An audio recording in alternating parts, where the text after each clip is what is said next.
Alright, so before we get started on 3-4, again, we got the warm-up, so go ahead and write the warm-up problems down. Actually, write these down. And then pause the video, and when you're done, play the video again and check your answers. Alright, so here we go. Number 1, we're solving each inequality. So we're going to have x minus 5 is less than 8. So this is actually a pretty quick one. I'll go ahead and put the work right off here. Go x minus 5 less than 8. Again, we're just solving for x. So you need to do the inverse operation of minus 5, which is plus 5. We're going to do that on both sides. And again, you should have x is less than 13 for number 1. Number 2, we had 3x plus 1 is less than x. Now with this one, some people like to try to cancel the x's out, which is wrong. You actually have one x over here. So you can subtract 1x if you like on both sides. Now the question some people have is what's left over on the right hand side? Well, nothing, but you don't write nothing, you write 0 to represent nothing. So this would be 2x plus 1 is less than 0, because again 1 minus 1 is 0. So that's what's left. So that's fine, you can cancel all the numbers out, just make sure you put a 0 in its place. Now we're going to solve for x, so I'll subtract 1 from both sides. So 2x is less than negative 1.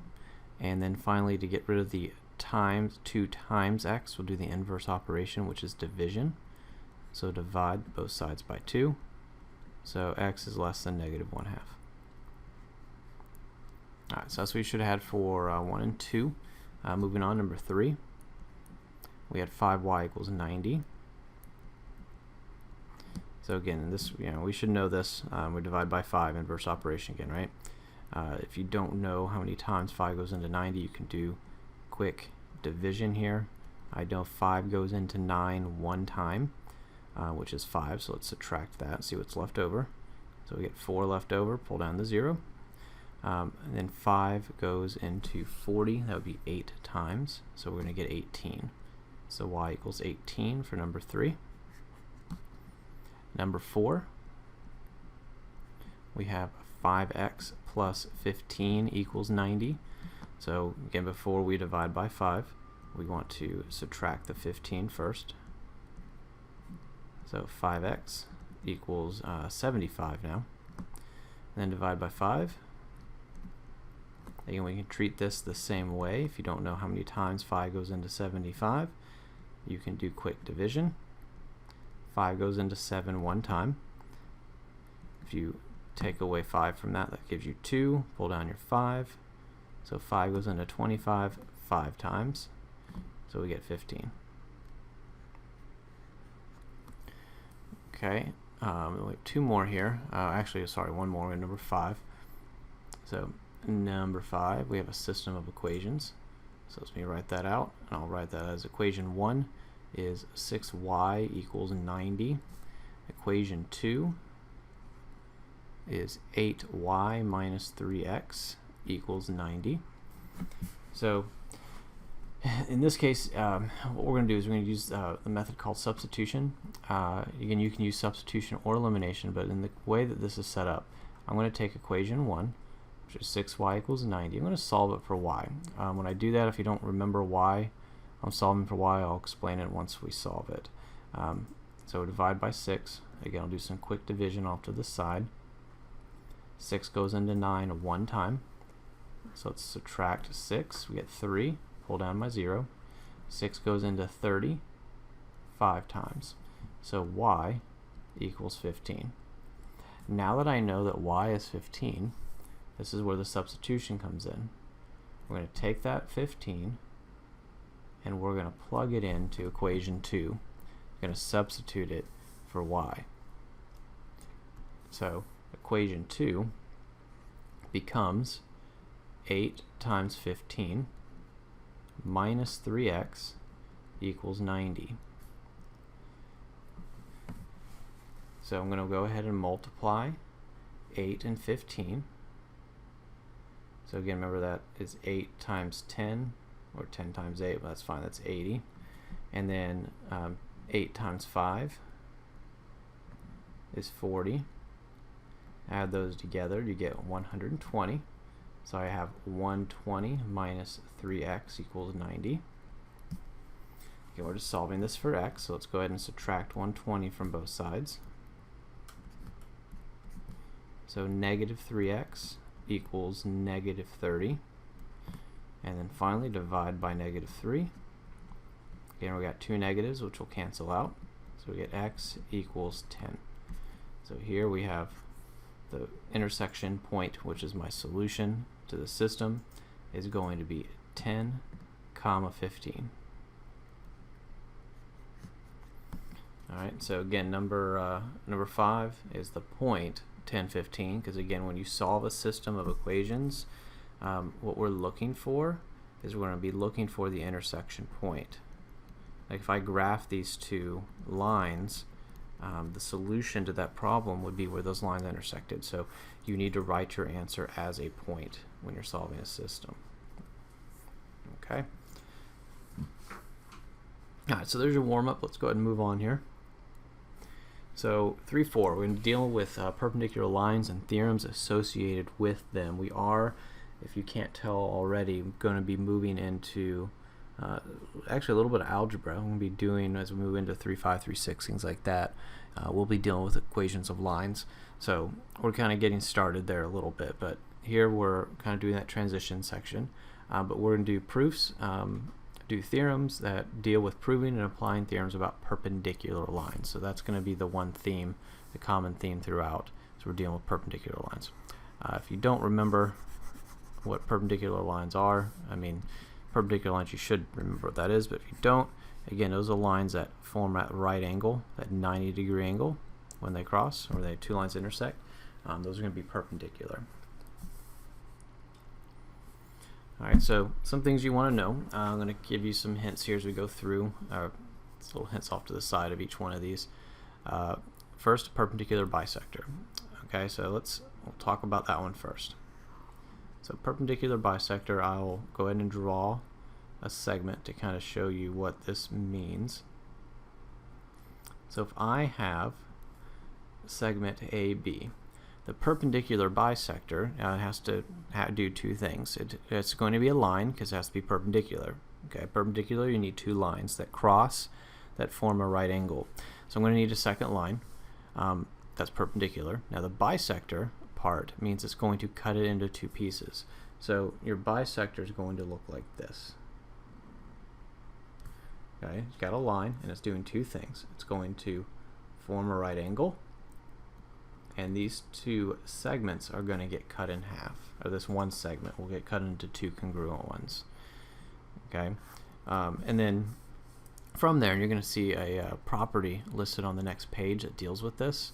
You know, we could, if we wanted, to conform like triangles based off of this. You know, so if you kind of know, so, you know, Pythagorean theorem, things like that, we'll probably be able to do some work with these. But the thing is you know, one thing you're going to see in just a second here, if I had these segments listed, I had segment trying to get to, you know, a point on AB. A is always going to be shorter than C. You know, if you remember your Pythagorean theorem, a squared plus b squared equals c squared. Well, c squared, you need both of these guys added up to get c squared. So c squared is always a larger number. So your hypotenuse is always going to be the largest side of your triangle if you have a right triangle. So A, this is what you'll see in the next slide, so I won't have to go back and explain it. A is always going to be less than C. So in other words, A is always this distance, this perpendicular distance is always going to be the shortest distance to a line. It has to form a right angle. That'll give you that shortest distance. Okay, and then we'll talk about distance from a point to a line when we deal with that. Okay, so again, some of these concepts, again, the perpendicular bisector of a segment, I just drew that on the previous slide, so the perpendicular bisector of a segment is a line perpendicular, has to be perpendicular to a segment at the segment's midpoint, because it's cutting it in half, right? Then this is the other thing I was just telling you about. The shortest segment from a point to a line is perpendicular to the line. Okay, again, we explained that on the last slide already. So those are, again, our big concepts for this section. Alright, so we'll go into some examples now. So in this case, part A, it's just saying name the shortest segment from point A to BC. So this is pretty simple because we have point A, we have point B, BC, which is this line right here. And again, the shortest distance is always going to be the distance that forms the right angle with that line. So that's going to be AP. It just says name the segment. So we've got to name a segment AP. You have to put that segment on top, because if you don't, you just write AP, then you're telling me the length is the segment. The segment is not 12, that's the length of the segment. Name the segment, put the figure on top. Next, they want you to write and solve an inequality for x. So again, all you need to know, x minus 8 is the hypotenuse of what would be a right triangle to line BC. So this is your hypotenuse, which makes 12 smaller than that. So x minus 8 is less than, or not less than, sorry, 12 is less than. So x minus 8 is going to be bigger, it's your hypotenuse, so you would say it's greater than 12. And they said write and solve, so that's writing the inequality. Now we solve it. It's an easy one to solve. You just add 8 to both sides. So x is greater than 20. Again, pretty simple examples here. I mean, it's a pretty quick lesson overall, as I'm sure you can tell at this point if you saw the length of the video. Alright, so we have some theorems, again, that all deal with perpendicular lines. Most of these are just, they just kind of come off of the theorems that we first learned in 3.2 of corresponding angles, alternate interior, alternate exterior, things like that. So again, we can kind of make sense out of most of these, hopefully as we read them. So the hypothesis, I'll just, instead of reading the whole sentence, I'll just look at the statements. If we have a line, two lines intersecting, and we know that these two angles are congruent, then I know that the lines have to be perpendicular, and here's how you can kind of show it. If these are congruent, you know they add up to 180, so you know that has to be 90 and 90. It should make sense, okay? Because again, the straight line is 180, these are congruent, so they have to be 90 and 90, and that's what perpendicular lines are. They're 90-degree angles. Alright, so that's the first theorem. Notice it doesn't really have a name, it's just 341. This one has a name though, perpendicular transversal theorem.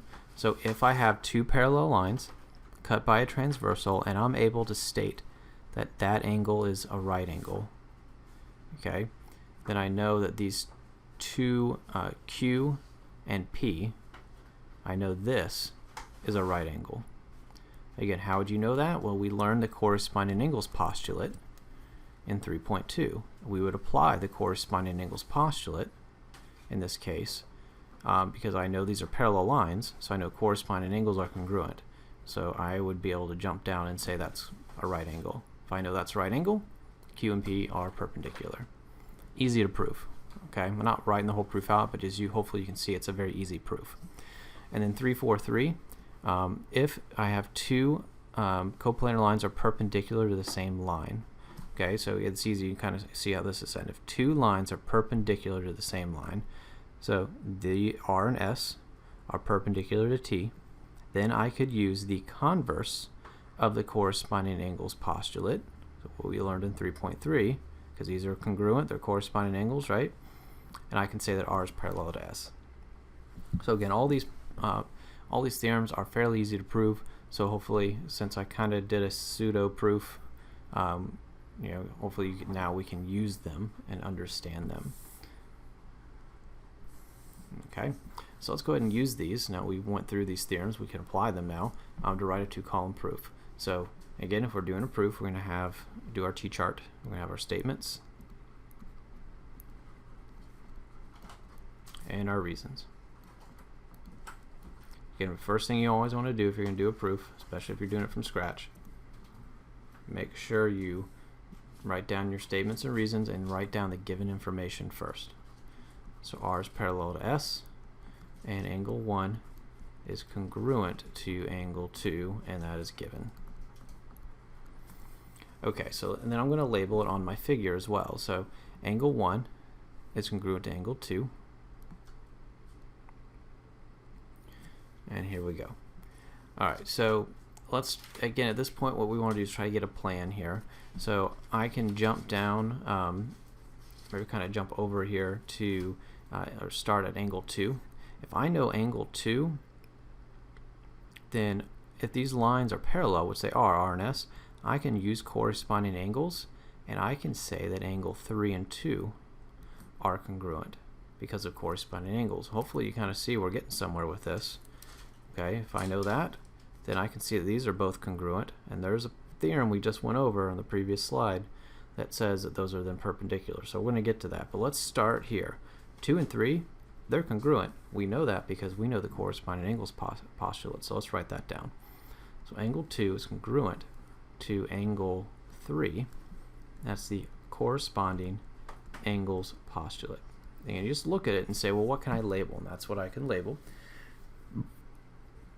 And now I can state, if I know angle 1 is congruent to angle 2, and angle 2 is congruent to angle 3, transitive property, cut out angle 2, cut out the middleman.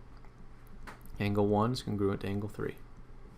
And that's the, oops, not corresponding angles again. That's going to be your transitive property of congruence.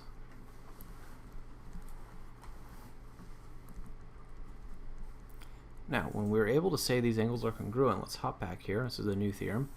I can use theorem 341. Again, it doesn't have a name. That's why I say write these down. We'll have our theorem sheets, and we can copy that if we need to. So again, I know if these angles are congruent, then they're 90 degrees. Okay, and I can say that these are perpendicular. So I'm not going to have to go through all these steps because we've already proven the theorem. So we can go straight, since we know these are congruent, we can jump straight to our conclusion. Okay, so using that theorem, we can now say that R is perpendicular to T, and that's by theorem, and again you have to get the number 341. Again, we've proven it, we pseudo-proved it, right? So it can now be used. Once we've gone over it, we've kind of explained it, we understand it, now we can use it when the opportunity presents itself. Alright, so quick proof, right? It only took a couple steps. Again, in the last lesson we had this as well, transitive property. We're going to use that one a lot. Okay, it's kind of substitute for substitution. Oops, I don't want to do that. Okay, let's move on. Alright, last one, kind of finish this up real quick here. So this one's just really asking you to explain. You're not really doing any proofs here. So we'll just do, again, a quick explanation. So this is really just state the theorem or postulate that says that these two lines are parallel. That's really what this is saying when it says y. So let's kind of figure that out. So again, a carpenter places a square so that one side is parallel to an edge of the board and draws a line along the outside or the other side of the square. So, and again, you got a picture to kind of go along with this. Then he slides the square to the right and draws a second line. So if you kind of look here, let's take this picture and try to draw it like this. I have two lines. Again, let's think of those two lines as these two lines right here. And I drag this square down this board. So that's going to be this line right here. And again, because that forms a right angle, these are both congruent. So I got my two lines. And from this, I called this like L and M. So why must these be parallel? So how could I say that L is parallel to M? Actually, I could say L is parallel to M, right? And the question is why? So what theorem or postulate are we using? So let's hop back here and look at it. So here we have two, if you look, we have two right angles. Actually, we can kind of go down here, sorry. We have two right angles that are formed from two parallel lines. This is the same picture that I had, right? So that's kind of where we're at right now. We have two perpendicular lines, okay, through that one transversal is forming. So from that we can say, again, if two lines are perpendicular to the same line, so we had our line right here, and we had two lines perpendicular to it, that's what we were given, then the two lines must be parallel. That's where we're jumping to. So this is theorem 343. So again, why? Theorem 343. 4, 3. So you have to just be able to kind of recognize what theorem is being applied in this situation. Just saying why. It's not saying show, it's just saying why. Okay, so you don't have to show a bunch of work, just state the reason. Okay, so really just make sure you know the theorems, make sure you're keeping track of them, and if you're using them, you make sure you understand which one applies in each situation. Alright, so again, pretty quick lesson as I said. So we got the lesson quiz part 1 and 2. There are 2 parts to this. So again, we got part 1. You'll jump down here and do part 2. Just 3 questions. Last one is a proof and reflections. Alright, go ahead and get started.